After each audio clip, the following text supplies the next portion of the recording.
Voilà, coordination renforcée des activités du parti. Il y a un nouveau rôle qui est créé, qui est celui de vice-président chargé de la coordination générale du parti, qui va coordonner les activités, parce qu'en fait, on est en train de rendre l'organisation plus complexe. Parce que les secrétariats exécutifs restent, on est en train de créer tous ces districts, et aux représentants, il y aura des besoins de coordination, et donc j'ai souhaité qu'il y ait une personne qui reporte à moi, dont ce soit la tâche, et que tout ce qui tombe un peu entre les structures soit référé à cette personne, et qui veille à la collaboration effective entre tous les organes. Et en fait, j'ai demandé donc à Noël Benjo, Noël Akossi Benjo, de jouer ce rôle, ce qu'il a accepté.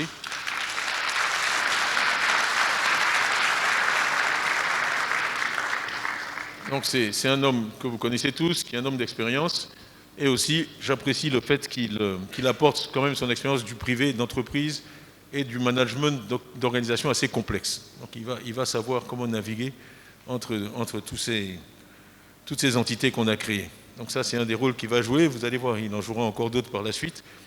Donc ça, on a couvert les districts, on a parlé de la coordination. Le point suivant qui est stratégique, c'est celui des nouvelles adhésions. Je vais couvrir rapidement, mais qui est vraiment... C'est un parti, c'est l'acquis, mais c'est aussi la vie.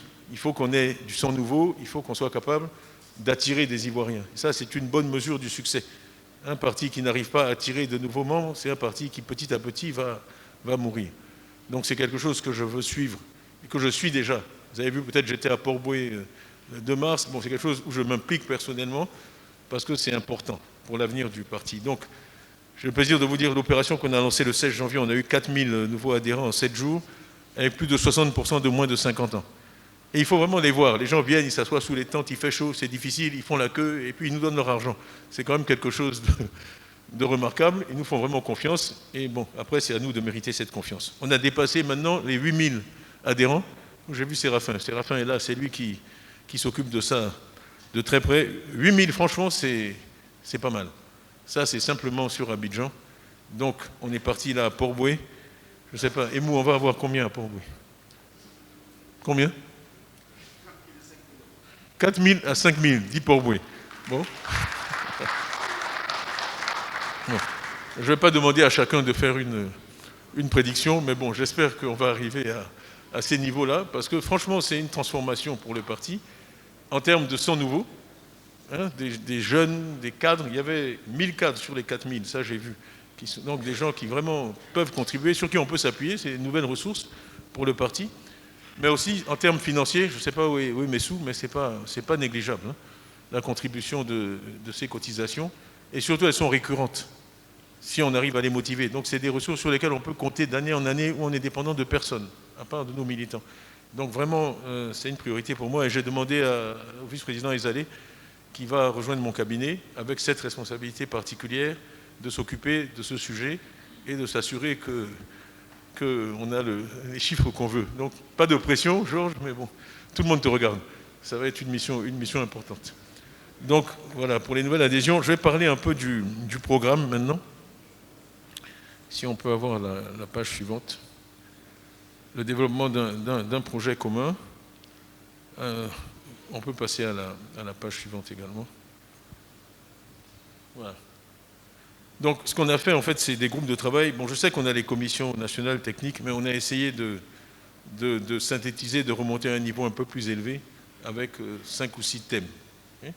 Donc, le premier, c'est le capital humain.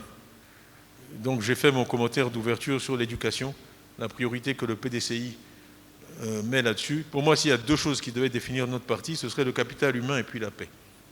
On commence par l'homme, la personne, au centre de tout ce qu'on fait.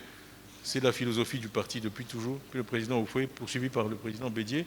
Donc, c'est vraiment travailler sur le capital humain, la santé et l'éducation. La santé et l'éducation en Côte d'Ivoire. Ensuite, il y a beaucoup de questions de société. On va revenir là-dessus plus en détail. Les nouvelles technologies, qui sont un point extrêmement important. Voilà. Pour nous, et on continue, s'il vous plaît. Donc, économie et équité. Et là, vraiment, je lis les deux. Parce que l'un sans l'autre ne vaut pas grand-chose. Si on veut générer de la croissance sans se préoccuper d'équité, c'est très facile. N'importe qui peut faire ça. Ce qui est difficile, c'est de croître de façon équitable. Sans générer de pauvreté, et au contraire en réduisant la pauvreté. Donc vraiment, je veux que ce groupe-là ne se préoccupe pas seulement de taux de croissance, mais se préoccupe de lutte contre la pauvreté et d'équité, et comment on génère de la croissance qui va ensuite profiter à tous. Parce que c'est aussi le prix de la paix sociale.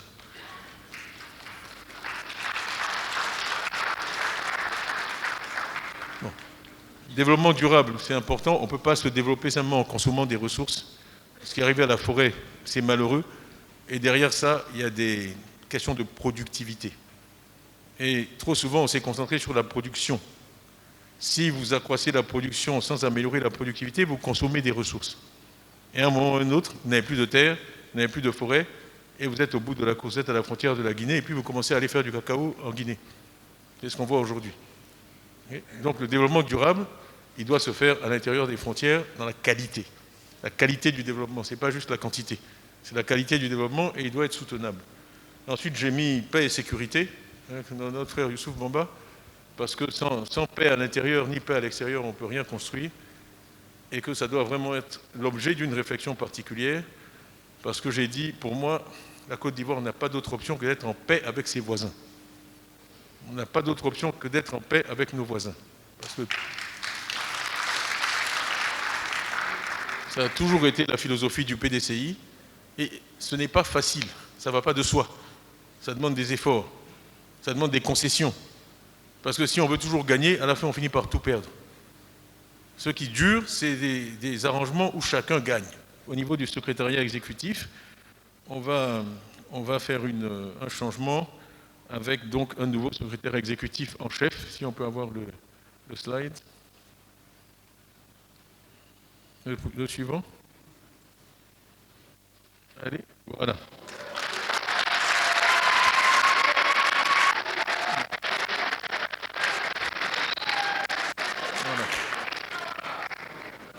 Voilà. Bon, donc vous voyez qui c'est, mais il a 3 adjoints que vous pouvez saluer également. Veille Bernard, qui est là. Merci. Une dame, Manon Geneviève, c'est quoi, on ne m'entend pas? Et Soumaïla Bredoumi, qui est là aussi. Voilà.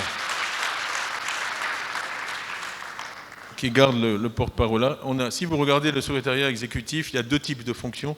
Il y en a qui sont plutôt tournés vers la vie du parti, gestion des structures, etc. Et puis d'autres qui sont plus tournés vers l'extérieur, relation avec le secteur privé, etc. Donc on a divisé les 2.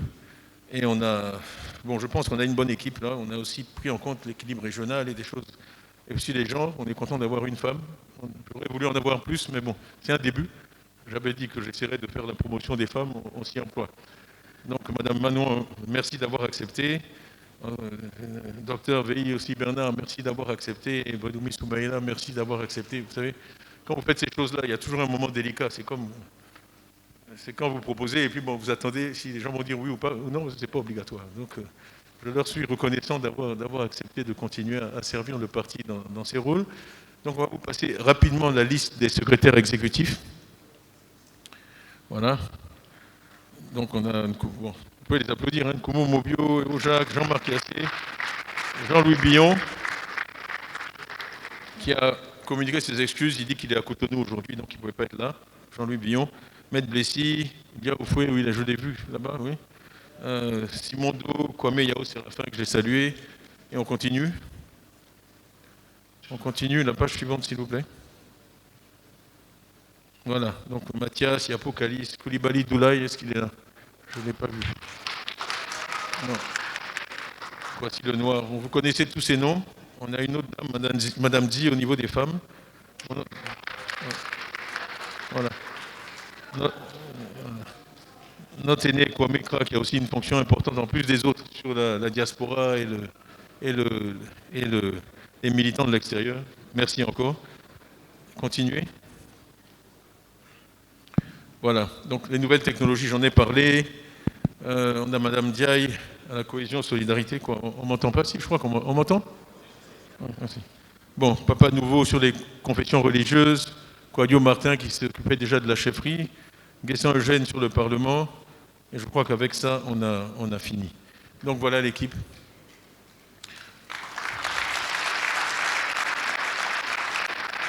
Voilà. Ils auront tous besoin de votre soutien, donc on compte vraiment sur vous pour les aider dans leurs tâches respectives, qui sont des missions importantes et difficiles. Georges Esalé, comme il n'est pas assez occupé, on a ajouté encore une autre à ses fonctions. Voilà. Il va être vice-coordonnateur.